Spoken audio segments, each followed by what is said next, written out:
happening, ladies and gentlemen? Sean Avery here with the next lesson in the Children's Book Council Make Your Own Storybook competition. The last time we were together, we discussed the shapes and sizes of our books, what they could potentially be, and you probably worked out a size for your book, whether it's going to be a small square, large square, maybe it's a portrait book or a landscape book, whatever you've chosen to affect your reader experience when they read your book. Today we're going to move into composition and layout of our pictures and our text.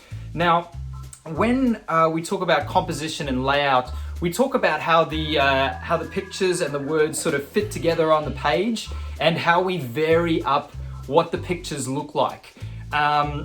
So the first really important rule that you got to remember is you need a decent amount of white space on your page. That's called negative space, so that we can really easily read your writing, read your words. Because if you've got a really sort of dark background, dark picture with lots going on, and then you stick the text right on top of it, it might be very difficult to read. So that's going to affect the reader experience. It's going to be more difficult to read your book. So number one, please make sure that you've got a decent amount of white space so that we can read your words easily enough. Number two, just like your writing, you want to vary up the style of your pictures. So the style and the composition of your pictures. So just like your writing, you remember how we spoke about having shorter sentences and having longer sentences, mixing in figurative language, mixing in a little bit of show don't tell, so that there's a lot of variety within the writing. You also want a lot of variety within your pictures. So for instance, if your pictures are just the same thing each page, so you've got your main character here, your bad guy here, then you flip the page and then your main character's there and your bad guy's there, and maybe they're not doing anything too different.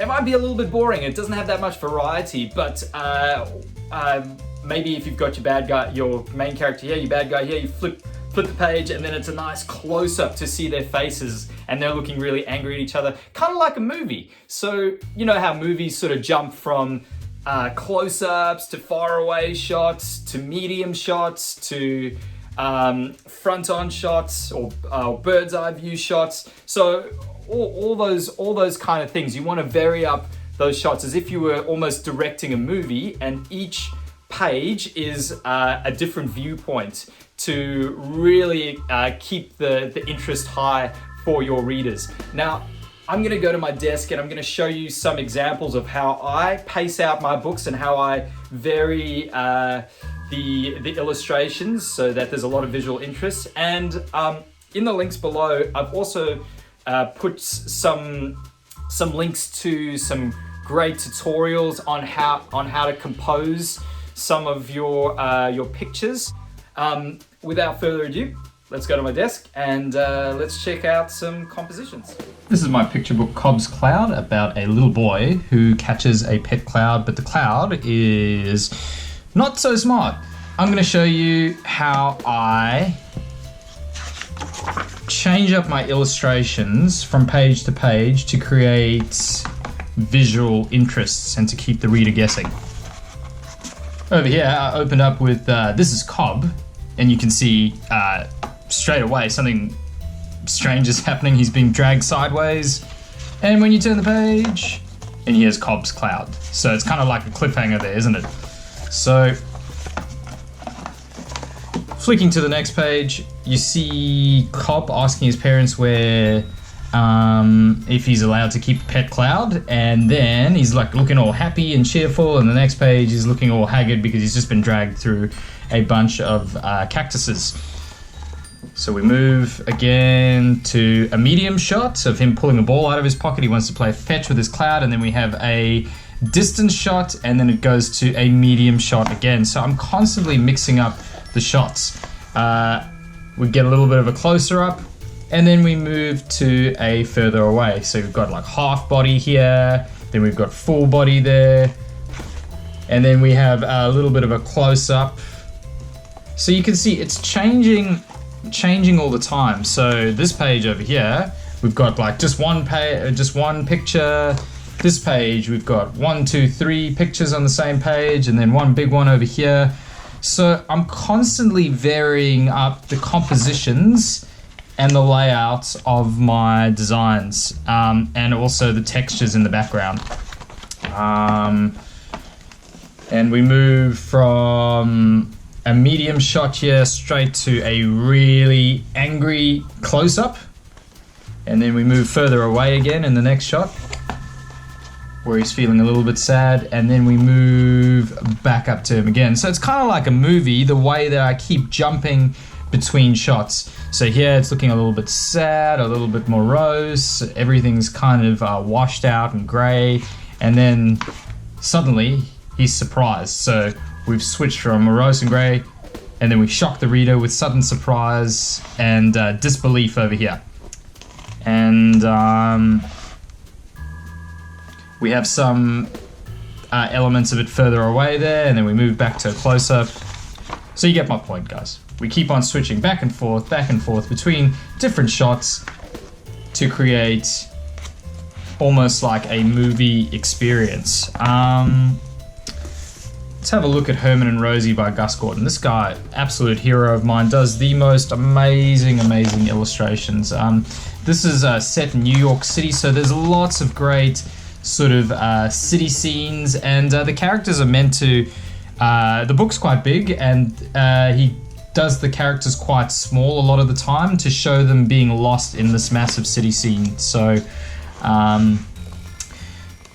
over here you can see our characters kind of... Herman and Rosie, they're two strangers, they don't know each other yet, but they will by the end of the book, and they're kind of drawn really small to show how big the city is around them and how many people there are. That's particularly evident over here when you get to Herman's workplace. You can see that he works in an office building, and there's hundreds and hundreds of other animals in the background, and he's kind of there just for one of the office drones. And when you introduce Rosie properly, where she works at a jazz club.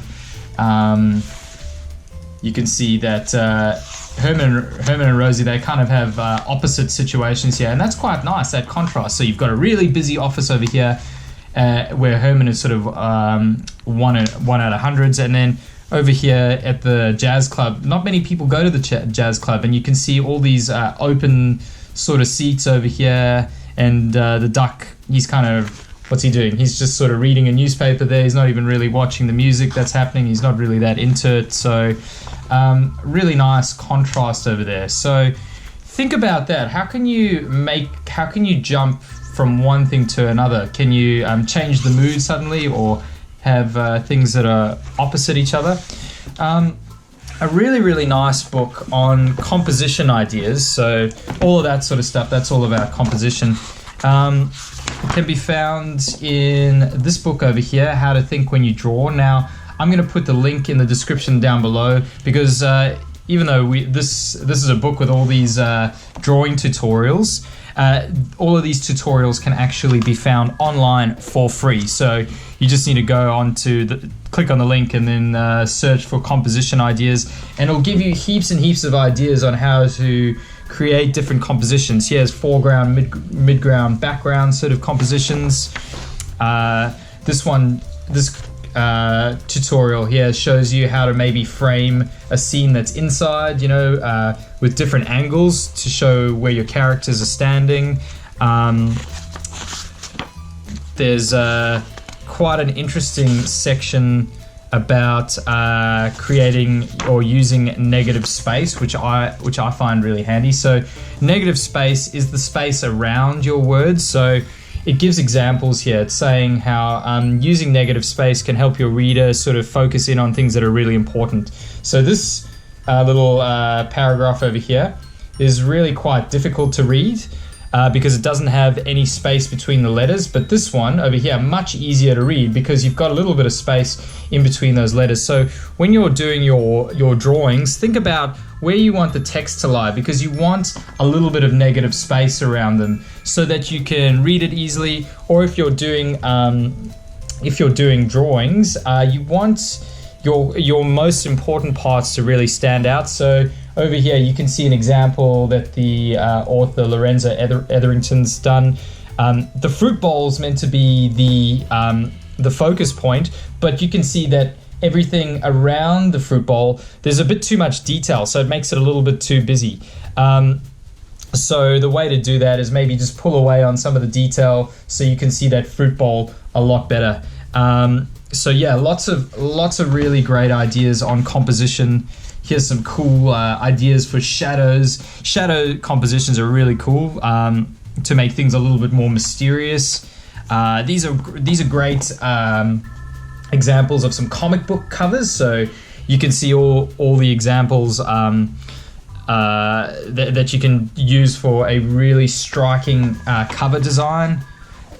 Here's some really cool ideas for compositions for car chases. If you're brave enough to do car chases or draw cars, every time I try to draw cars, they always look a little wonky. But if you're into cars and if you've got cars in your story, this is a really nice tutorial. So all of these